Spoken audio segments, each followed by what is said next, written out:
Have you ever felt the silent weight of an unresolved conflict? Pressing on your chest, lingering in your mind long after the words were spoken? In a world overflowing with digital arguments, political divides, and everyday tension, it seems conflict has become the background noise of our lives. But hidden within an ancient story lies a timeless key one that can help us navigate today's disputes with grace and perhaps even transform them into something deeper. The journey to the still lake long ago, a weary traveler set out on a journey, searching for the still lake, a place whispered about in legends, said to bring peace to all who gazed upon its waters. On his way, he passed through a village torn apart by endless squabbles. Neighbors bickered over boundaries, merchants argued over coins, and even families quarreled over the smallest of things. Seeking wisdom, the traveler approached an old sage. The sage did not give answers, but instead left him with a riddle.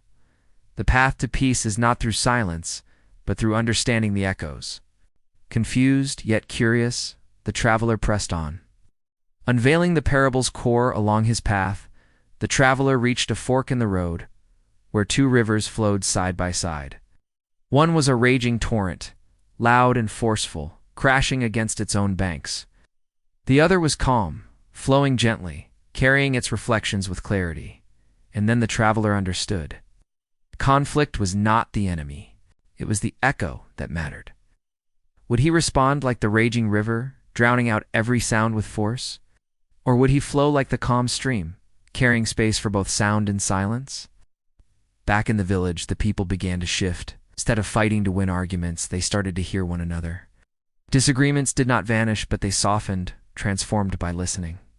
Peace, they realized, was not the absence of conflict. It was the wisdom in their response. Applying ancient wisdom today, and this lesson is just as powerful now. When a heated moment arises, pause. Listen not to reply, but to understand. Use I statements. I feel unheard, instead of you never listen. Even online, in the storm of digital disagreements, shift the ground beneath your feet.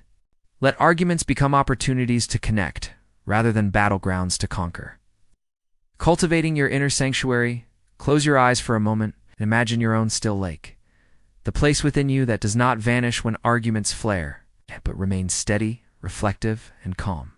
Each day, with small shifts pausing before words, choosing compassion over reaction, you ripple that inner calm outward. And so I leave you with a challenge. In your next disagreement, what echo will you create? Because the whispers of conflict will always be there. But the choice of your echo, that, my friend, is the path to inner peace.